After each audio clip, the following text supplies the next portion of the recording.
श्री गुरुचरित्र अध्याय 31 मराठी अनुवाद. योगेश्वराने स्त्रियांचे धर्म व कर्म या अध्यायात सांगितले आहेत. योगेश्वर तिला म्हणाले, काय करावे, कोणता मार्ग अनुसरावा, असा तुझा प्रश्न आहे. भवसागर तरण्यासाठी मी तुला स्त्रियांनी काय आचरण करावे ते सांगतो. यातील तुला जे योग्य वाटेल ते तू स्वीकार कर. मी स्त्रीधर्म स्वाभाविक जे आहेत ते सांगतो. स्कंद पुराणातील काशीखंडात स्त्रियांचे आचार धर्म पुष्कळ सांगितले आहेत. ते योगेश्वराने तिला सांगितले.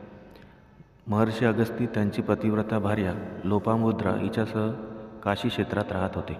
तिच्या इतकी श्रेष्ठ पतिव्रता दुसरी कोणीच नाही. ते तेथे राहत असताना एक अद्भुत घटना घडली. विंध्य नावाचा अगस्त्य मुनींचा शिष्य पर्वतरूपाने भूतलावर राहत होता. तो विंध्याचल पर्वत अपूर्व वनराईने व शिखरांनी शोभायमान होता. एकदा नारद मुनी तेथे हिंडत हिंडत गेले. त्यांनी विंध्य पर्वताची खूप स्तुती केली. शेवटी म्हणाले, इतके असूनसुद्धा एक उणीव आहे. तू मेरू पर्वता एवढा उंच नाहीस, त्यामुळे तुझे महत्त्व नाही. उंच झाला की दक्षिण देशात सर्वत्र अंधार पसरला. सूर्याची गती अवरुद्ध झाली. तेव्हा देव घाबरले व इंद्राकडे गेले. इंद्र ब्रह्मदेवाकडे गेला. अगस्तीला काशी सोडून जाण्यास व दक्षिणेस जाऊन विंध्य पर्वताला नमवण्यास सांगावे. तो अगस्तीचा शिष्य आहे, म्हणून तो त्याचे ऐकेल, असा सल्ला ब्रह्मदेवाने दिला. तेव्हा इंद्रादी सर्व देव, गुरु बृहस्पती आणि अनेक ऋषी काशीस अगस्तीकडे आले.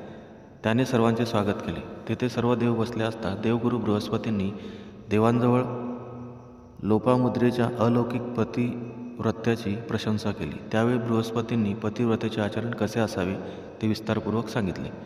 पती हाच आपला गुरु, तोच धर्म, तोच देव, सर्व तीर्थे, असा जिच्या मनाला निश्चय असतो तीच स्त्री पतिव्रता जाणावी. शरीरात जीव असतो तोपर्यंत तो जीव सर्वांना पवित्र असतो, पण तो जीव जाताक्षणीच प्रेताला कोणी हातही लावत नाही. पती हाच आपला प्राण समजावा. अशा प्रकारे देवांचे गुरु बृहस्पती यांनी पतिव्रतेचा आचारधर्म व श्रेष्ठत्व सांगितले. अवधूत चिंतन श्री गुरुदेव दत्त. श्री स्वामी समर्थ.